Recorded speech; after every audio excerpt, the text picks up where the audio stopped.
Well, welcome again. We're on our second week of looking at the Islam faith, and thank you, Pete, for reminding me to record. Uh, we're asking participants to get pencil and paper because we're going to have a little quiz here and see what you might think about some questions that I have. All right. So, and this just is meant to be fun. There's not, we're not going to grade them. You're going to self-grade them. So you could tell me you got them all right or all wrong. It's not going to matter to me. It's just meant to be a little bit of testing our knowledge. Okay. So what I'm going to do is I have 14 verses here. Okay. Uh, some of them are from the Quran, the Islamic text, and some of them are from the Bible, our text, either Old or New Testament. All right. So what I'm going to do is I'm going to read the quote, and I want you to think, is this from the Bible or is this from the Quran? You with me with what we're going to do? Okay. And by the way, I didn't take this, but just looking at it, it's not easy. So if you don't get them all right, don't worry about it. But I'm going to make a quote, and I'll say it a second time just to be sure. And then you say, is that from the Quran or is that from the Bible? Everybody with me? We're going to do this in our tables tomorrow night, so there's some groups, so not everybody will get blamed. But in this case, it's easier just to do it this way. So get your pencil and paper. This is number one. All right, here's the verse. Kill them wherever you come upon them, and drive them out of the places from which they have driven you out. For persecution is far worse than killing. Okay, let me read that one more time.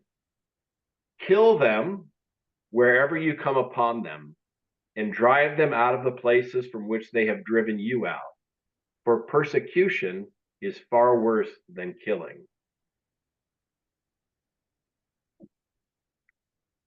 Right? Is that the Quran or is that the Bible?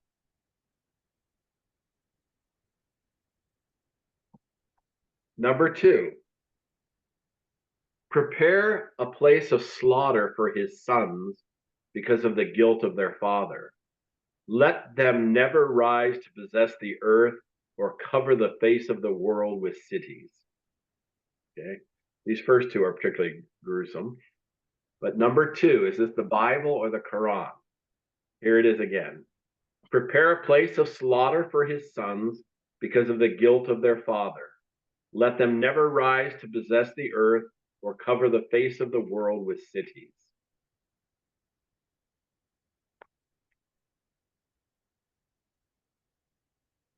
Okay, number three. Now, therefore, kill every male among the little ones, and kill every woman who has known a man by sleeping with him. But all the young girls who have not known a man by sleeping with him, keep alive for yourselves. A lot of killing in these first three. So let me say this one again. Now, therefore, kill every male among the little ones, and kill every woman who has known a man by sleeping with him. But all the young girls who have not known a man by sleeping with him, keep alive for yourselves. Okay, and these aren't necessarily equal between the Quran and the Bible, but you have three answers so far. All right, let me just give you a little hint to see how you might be doing. Of the first three, I'm not going to tell you which ones yet. Of the first three, two are from the Bible, only one is from the Quran. Okay? All right. Number four, God is forgiving and merciful. Is that from the Bible or the Quran? God is forgiving and merciful.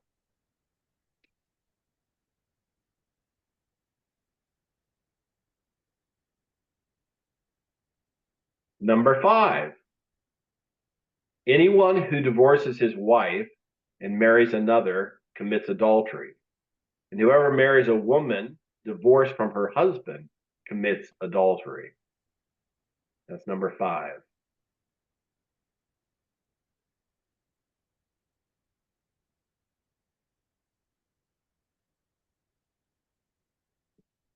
Number six, Your wives are to be like farmland for you, so approach them consensually as you please.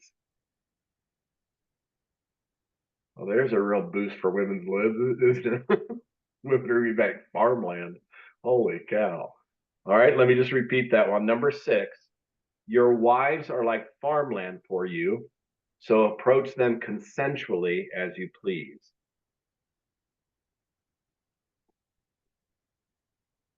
Number 7, we ready? Number 7, how are we doing so far? You ready to throw something at me yet? No? Okay. Number 7, whatever your lips utter, you must diligently perform, just as you have freely vowed to the Lord your God with your own mouth. If you go into your neighbor's vineyard, you may eat your fill of grapes, as many as you wish, but you shall not put any in a container. Okay, this is number 7. Let me read it again. It's the longest one. Whatever your lips utter, you must diligently perform, just as you have freely vowed to the Lord your God with your own mouth. If you go into your neighbor's vineyard, you may eat your fill of grapes, as many as you wish, but you shall not put any in a container.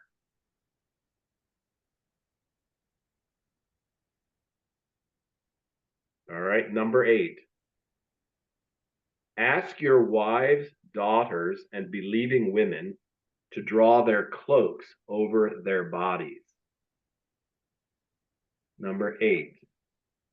Ask your wives, daughters, and believing women to draw their cloaks over their bodies.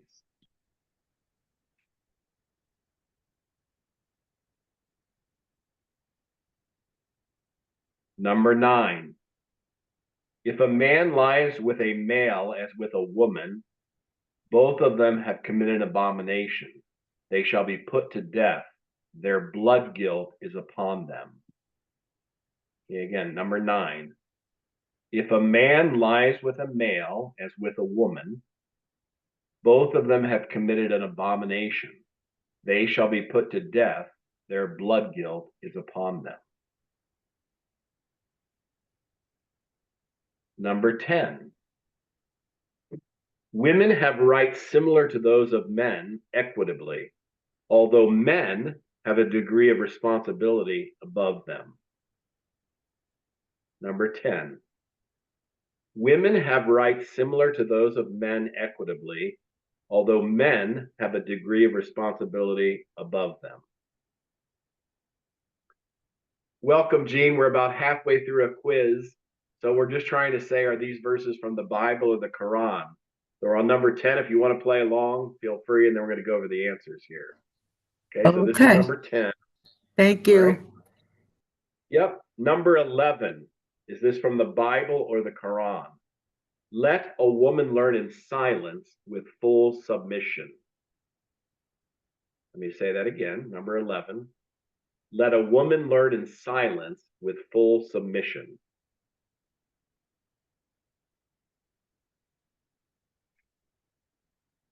Number 12.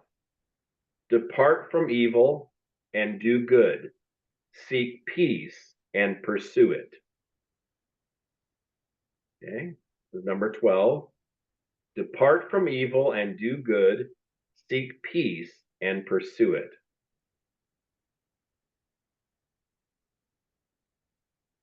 Number 13.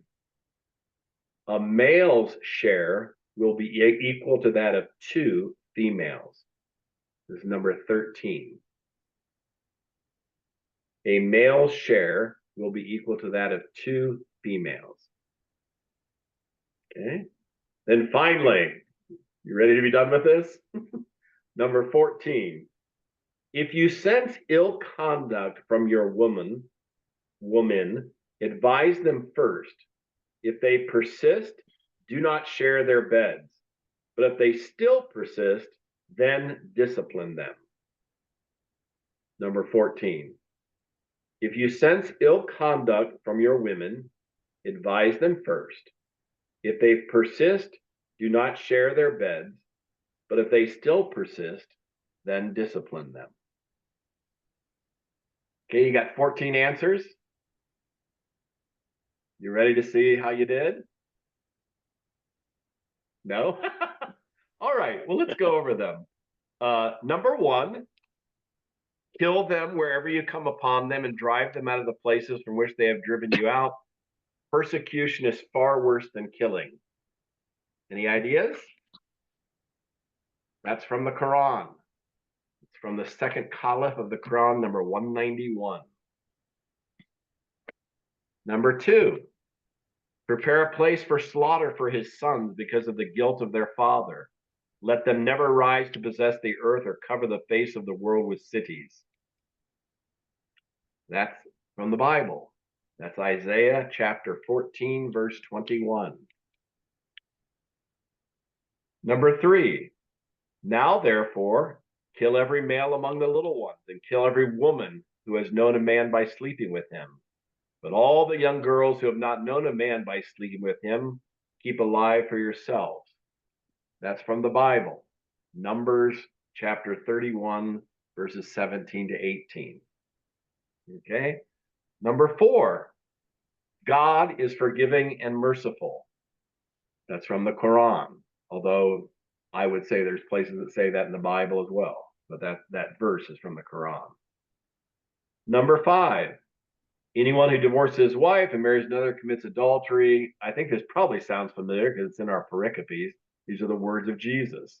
Whoever marries a woman, divorces her husband, also commits adultery. Right? That's from Luke chapter 16. Okay. Number six, your women are like farmland for you, so approach them consensually as you please. That's from the Quran. All right. How are we doing so far? Hitting and missing a little bit or doing okay? All right. I got the first two switched, but the rest of them I'm okay with so far. You're okay? All right. Number seven, whatever your lips utter, you must diligently perform, just as you have freely vowed to the Lord your God with your own mouth. I think that gives it away right there, by the way. If you go into your neighbor's vineyard, you may eat your fill of grapes, as many as you wish, but you shall not put any in a container. That's from the Bible. That is Deuteronomy, the second law. Deutero, second, nomos, law in Greek, the second law. All right, number eight. Ask your wives, daughters, and believing women to draw their cloaks over their bodies. That's from the Quran. Although there is a passage in Timothy that talks about women covering their heads. But this passage, number 8, is from the Quran. Number 9, if a man lies with a male as with a woman, both have committed an abomination. They shall be put to death. Their blood guilt is upon them. That's from the happy book of Leviticus, right? In that section about sexual immorality. Number 10, women have rights similar to those of men equitably, although men have a degree of responsibility above them. That's from the Quran. All right. 11, let a woman learn in silence with full submission. That's from our beloved letter to Timothy. That is from the New Testament. All right. Number 12, depart from evil and do good, seek peace and pursue it. Okay, I hope somebody recognized that as Psalm 34, seek peace and pursue it. We had that recently, the Psalm refrain. Number 13, a male share will be equal to that of two females. That is from the Quran. And then finally, if you sense ill conduct from your women, advise them first. If they persist, do not share their beds. But if they still persist, then discipline them. That is from the Quran. Okay. How did you do? Anybody get all 14 correct? I got 3 10 or wrong. above. Okay, so you got 10 or above. Some of the rest of you? Now, one of the things that I want to point out, one of the reasons I want to do this, I did this exercise, you can actually see there are very similar passages in both the Bible and the Quran. It's hard to distinguish. There are things from the Old Testament about when God sent the people of Israel into these camps, they were to slaughter everyone. And sometimes we've assigned that somehow to Muslims as if that's holy war or jihad or something. But the truth is, there's a lot of that in the Old Testament. You don't have to look very far within the Psalms or also within the Exodus experience to find that. The people of Israel, as they began to resettle the Holy Land, were told by God some pretty awful things about what they had to do when they go in there. Likewise, there is some of that among the during the persecution of the Muslims as well. The people that were after them, they had permission to kill. There's a little bit of where women are not as worthy as men, and you hear that a little bit in some of the Quran sayings, but there's also a little of that in the New Testament as well, where women are to be submissive, they're not to speak, and things like that. So these cultures are not that different. Of course, it's how we interpret and use them that makes a difference. I also want to point out that when we use the Christian scriptures there are what, I think 3 of them were from the New Testament. So we just weren't leaning all on the Old Testament. There's 3 of those, and even the words of Jesus on divorce and things. There's some New Testaments in there as well. Reactions or thoughts? I'm going to discuss number 14 with Heidi and actually tell her it's from the Bible. Oh yeah, tell her it's from the Bible. I'm going to call her and tell her from the Quran. So yeah, the one about if they give you trouble, then don't go to their beds, sleep otherwise, and then if they do continue, then discipline them. Yeah, that's clearly from the Quran. Although there's some people believe, the people often in Christian, fundamentalist cultures, they will quote the parts in Ephesians where it talks about men, you're the head of the household, women be submissive to your husband. Those parts of the Bible. I do not read that at weddings because I think it's taking it completely out of context from the book of Ephesians. But some people in some traditions read that and they expect women, according to the book of Ephesians, to be obedient to their husbands. Now, it does say, as he is obedient to the Lord. So there's that part of it too. But there's some troubling things in our text as well that sometimes we have to try to sort through. Other thoughts as I was reading them. Of course, Gene, you came in the middle of this, so sorry about that. Darcy, what were you going to say? I just thought that there was a lot more to do with dealing with the, male female than I guess. I mean, I didn't think the whole focus would be so much on that, how to, and I was a Yeah. little taken back, but Yeah. And there is a lot of that in the Bible, and I think sometimes we have to step back from a lot of that and try to understand the culture of the day. I think one of the things, and I can't speak for Islam. By the way, did you enjoy having Hadi here last week? Was that helpful? yeah. To share some of his experience. One of the things that I think we have to take in mind when we talk about male and female relationships and sexuality that grows out of that Judeo-Christian ethos, and particularly the book of Leviticus, there's 2 things. One, the book of Leviticus was written while the people of Israel were in captivity. So imagine they're destroyed, they bring the leaders, and they take them all over to Babylon. In order to try to preserve who they were as the people of God that they believed they were, the priests wrote the book of Leviticus. Levi was the head priest, that's why it's called Leviticus. And this section that is often quoted in sexuality matters is called the Holiness Code. That code was written to say that when we are away before we get back home, we're going to have to go extra effort to make sure that we maintain the people that we are. We're going to have to keep certain food restrictions, certain sexual restrictions, all this kind of stuff, certain things we wear, certain things we won't wear. The entire Holiness Levitical Code was written while the Jews were in captivity. The question that some scholars have raised is, does that count when you get back home? Let me give you an example. When I was growing up, I grew up in Dayton, Ohio, and my grandparents lived up in Wapakoneta, which for us was about an hour drive up 75 through Troy, through Sydney. You guys know the area of Ohio I'm talking about. Yes. And we were in Wapakoneta.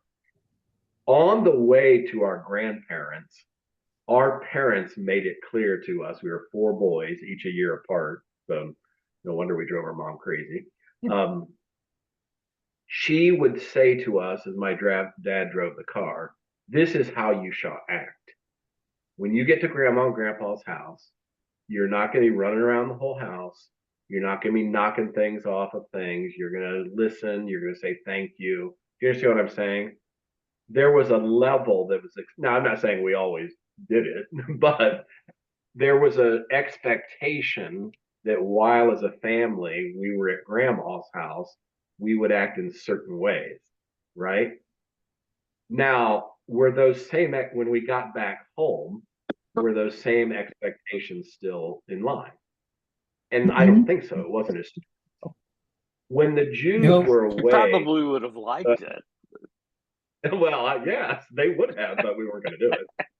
When the Jews were away in captivity, for at least 2 generations, depending how you count it, they wanted to preserve exactly who they were. So there was a very strict code of the way they were going to act. Does that still count when they got back home? Or was that sort of at grandma's house, we're going to act this way, but we're going to loosen the rules a little bit? The other thing that I think we have to take into account here is that and this has to do with homosexuality, it has to do with divorce, it has to do with all these things that you hear come out in the Bible. According to the Old Testament, there was only one purpose ever for sexuality, and that was to produce children, right? Now, you can imagine when a lot of your men are killed in war, and you need to populate the land, and you needed help for the farm, et cetera, et cetera, et cetera, you needed children, all right? So we see, as you read through the Old Testament, all these prohibitions against anything for which sexuality would be used and somebody not get pregnant, okay? Now, they understood that it didn't mean that every time that someone had sex, they would get pregnant. But they wanted that act to be reserved for conception, okay? So let's say that's your rule, that any act of sexuality is supposed to produce a child, hopefully. Like I said, again, they realized not every time did it, but that was the purpose of having sex, was to make babies, all right? So what about other types of sexuality? Well, if a woman menstruated, she wasn't to be around men, because the only reason she would be around men is if she had cleared menstruation and then could receive the seed so she could have a baby. So if she was menstruating or not married, she went to, some of you may have read the book called The Red Tent by Anne Diamante. Some of you read that? The idea was that if you weren't fertile, there was no reason you would be around a man, okay? You with me? Everybody with me? Do you all remember what the sin of Onan was? Does anybody know the story of Onan in the Bible, the Old Testament? Yeah. Not Pete's turning his head. It's a little bit of a gruesome story. Basically, what Onan does is that he's supposed to be having sex with his wife, and instead he spills his seed upon the ground rather than having sex with his wife. You with me? You can look it up. Sin of Onan. For that, God kills him. Now, why would God kill him for that?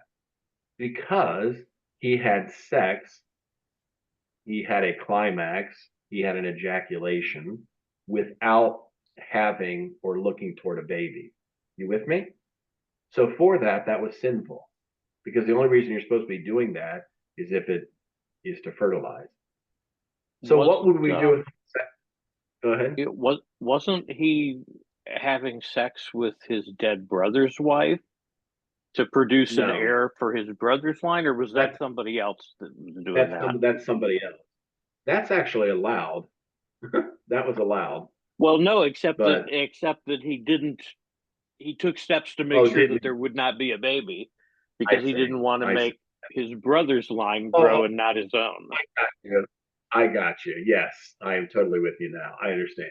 Yes, but he was not having sex. He was having sex for the purpose of not having a baby. His act of sex meant that they wouldn't produce an offspring, an heir. You with me? Does that make sense now? Now, let's turn to homosexuality.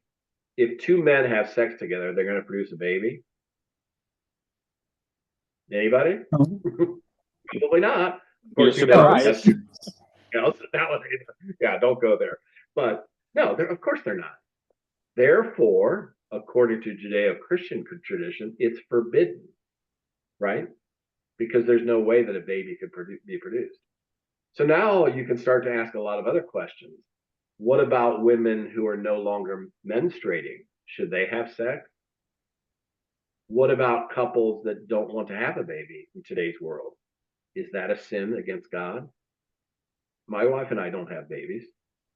Have we sinned against God by having sex and not producing children? Do you understand what you start to get into?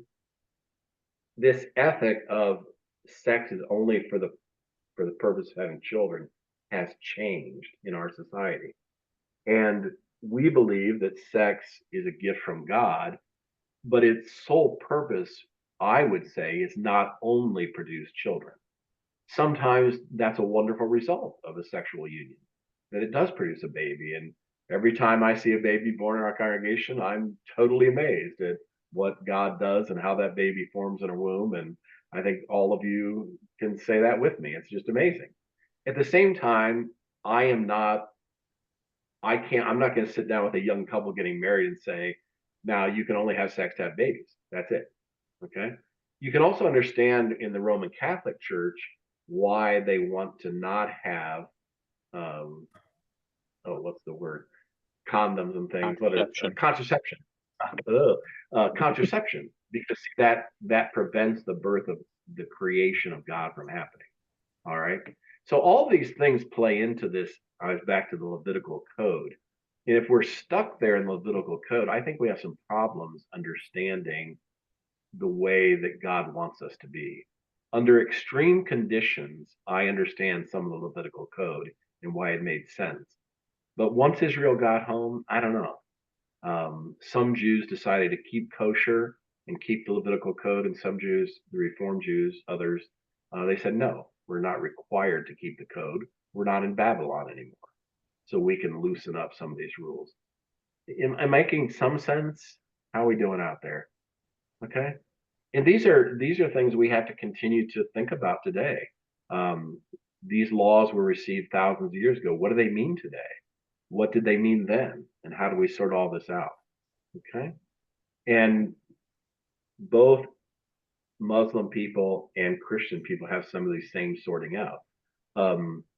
I think in general, Christians, as opposed to Muslims, have a more open idea when it comes to homosexuality. When Hadi and Zubair got here to this country, they had never been exposed to that culture at all. And so when they first came to this country, I remember talking with them, and they had no way to understand the homosexual culture that we have in the United States.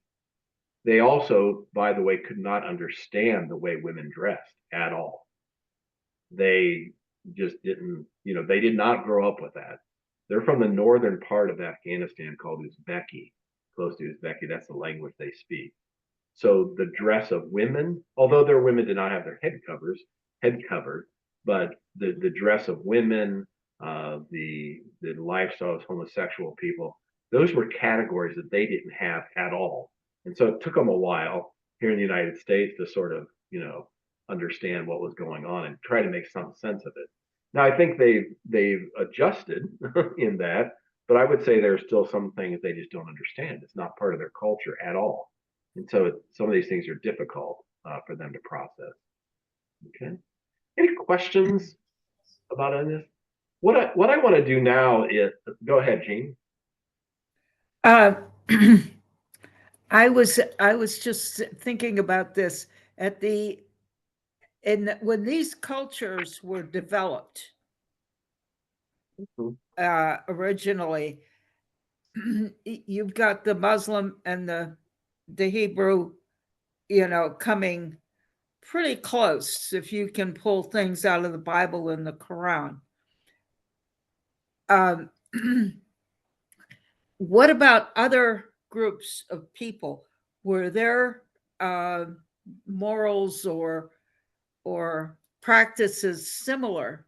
Was this something that was general throughout the human population at the time, where you would get to different paths going and end up with similar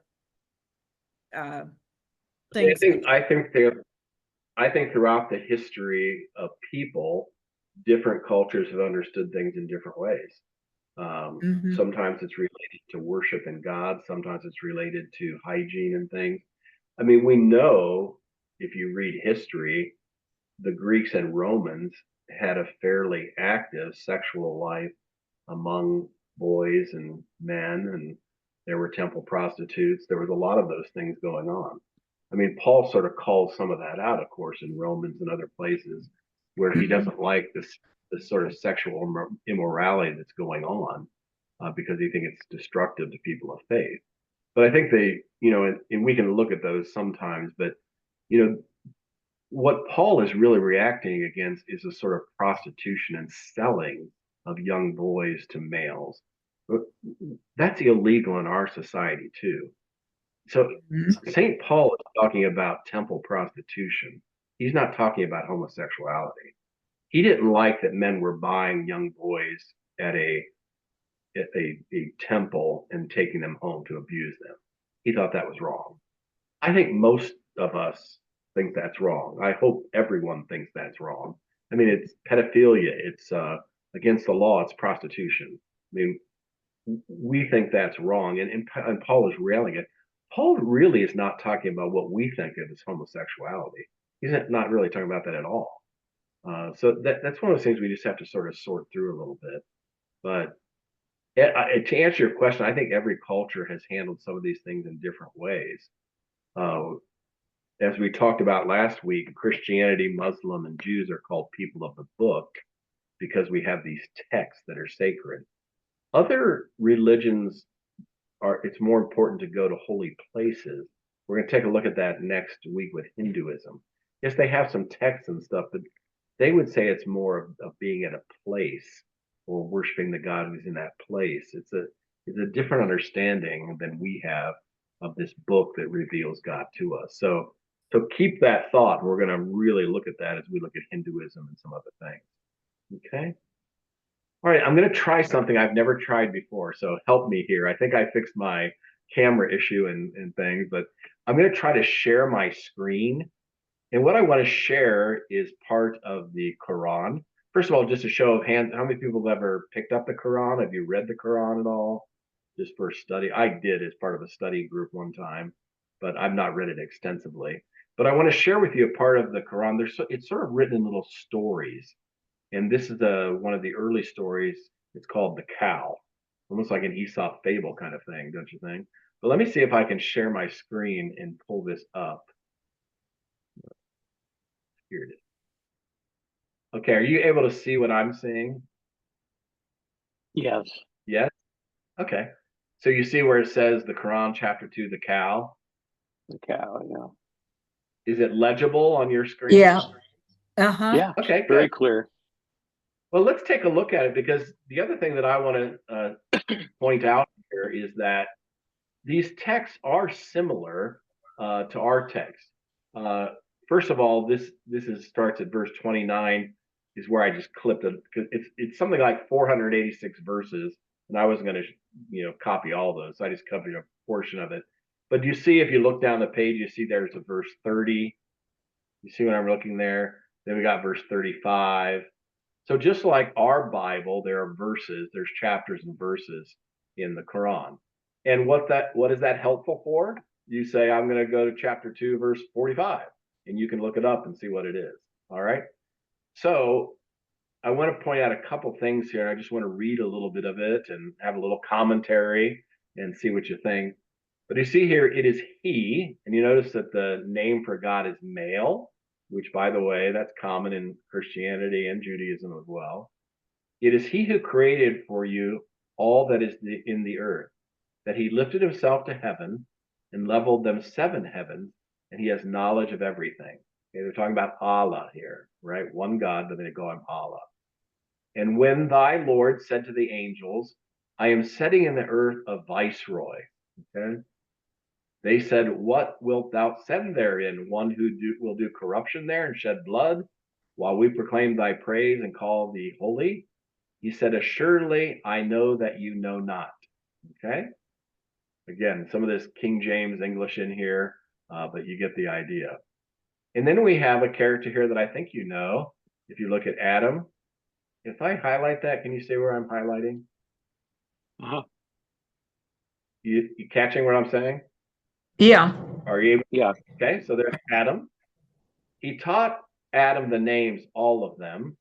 Then he presented them unto the angels, said, now tell me the names of these if you speak truly. In other words, Adam is going to name the animal. Do you remember in Genesis when God brings before Adam's all the creatures and their names? Very similar. And of course, Adam's comment there is there's not one of these that's like me. And that's when God makes Eve for Adam. Okay. All right. They said, glory be to thee. Does that sound vaguely Christian, right? The Gloria Patri. We know not save what thou hast taught us. Surely thou art the all-knowing, the all-wise.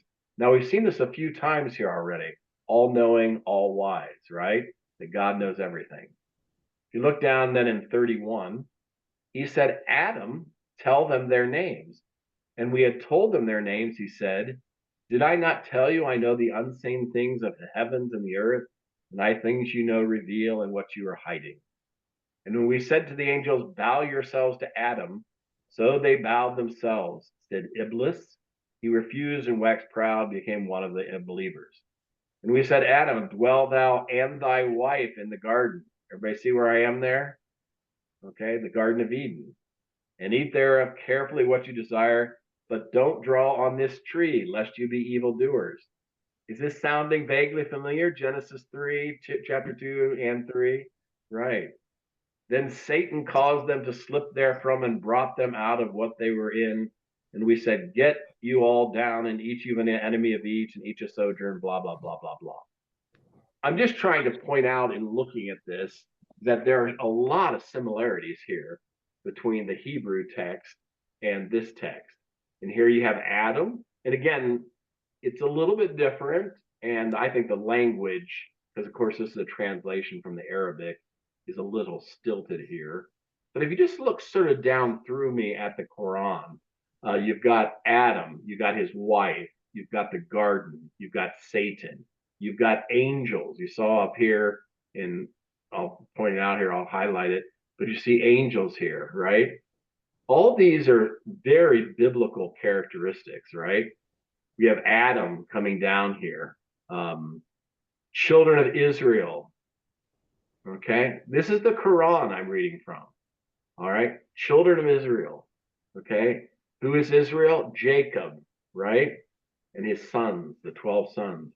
Remembering my blessing wherewith I blessed you, and fulfill my covenant, and I shall fulfill your covenant, and have all of me. All right. We look up here in the other page.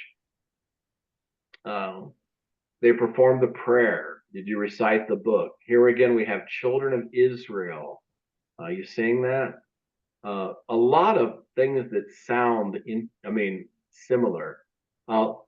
We delivered you from the folk of Pharaoh. Okay. When you were in enslavement, we spared your women. Okay. We divided for you the sea and delivered you and drowned Pharaoh's folk. Okay. To Judeo-Christians, this should sound familiar, right? Then we appointed Moses 40 knights, and you yourselves took the calf. It's the history of the Jewish people, right? You have the book of Moses. Here we have Moses saying things. All right. I'm going to page down here a little bit. But again, Moses. These are all figures in the Quran.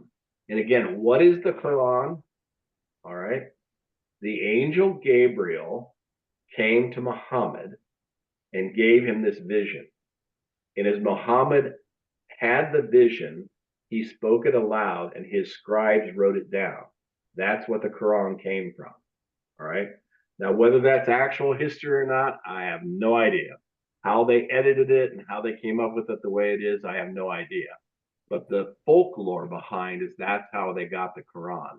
It was spoken by Muhammad to his scribes and they wrote it down. But you see, there's a lot of similarities here between I know that the language is a little stilted, but just imagine reading the King James Version of the Bible, right? Like in that exercise I performed earlier, could you see how you could mistake some of this for the Bible? Right? I mean, it's fairly similar. Okay. Use the word God-fearing in here. You can see this is a British version with the word color spelled O-U-R. All right. Children of Israel, looking again, they talk about the book. All right.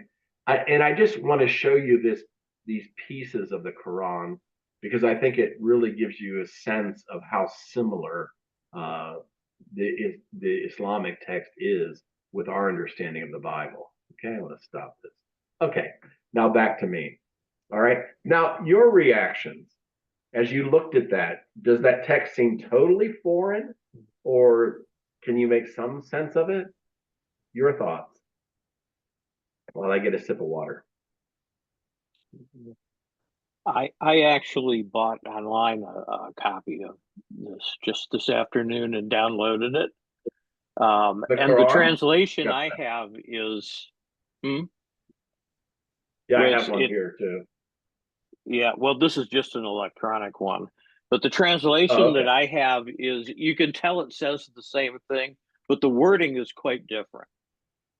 But it is essentially stories out of the Bible, just put differently. Yeah, it's sort of like what I would call biblical ease. You know what I mean? It's written in that venue.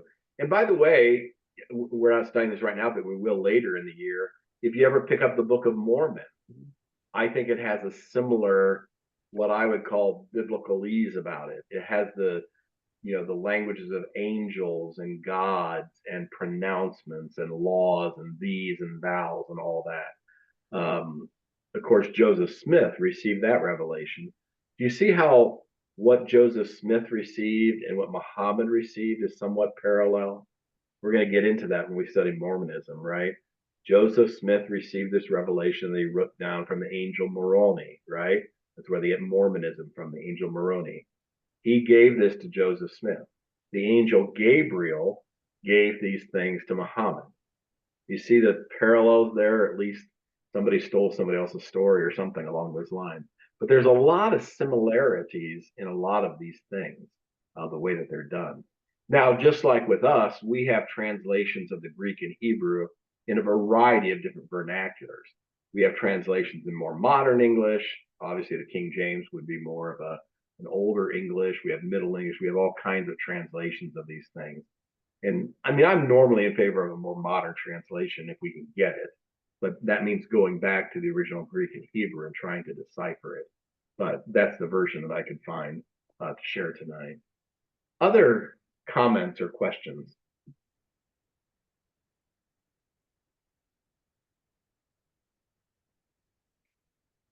Okay, this is just a thought, so I want to pick your brain on this.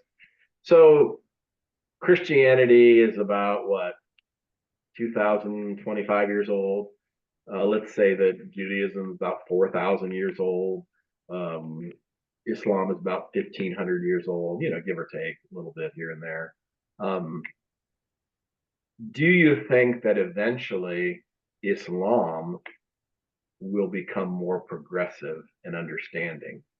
I mean, I think the history of Christianity is one where we have become more accepting and don't see it just as a legal document to be given. In fact, that's one of the things that offended Luther, was that the Bible was being used as sort of a punishment stick to knock people around.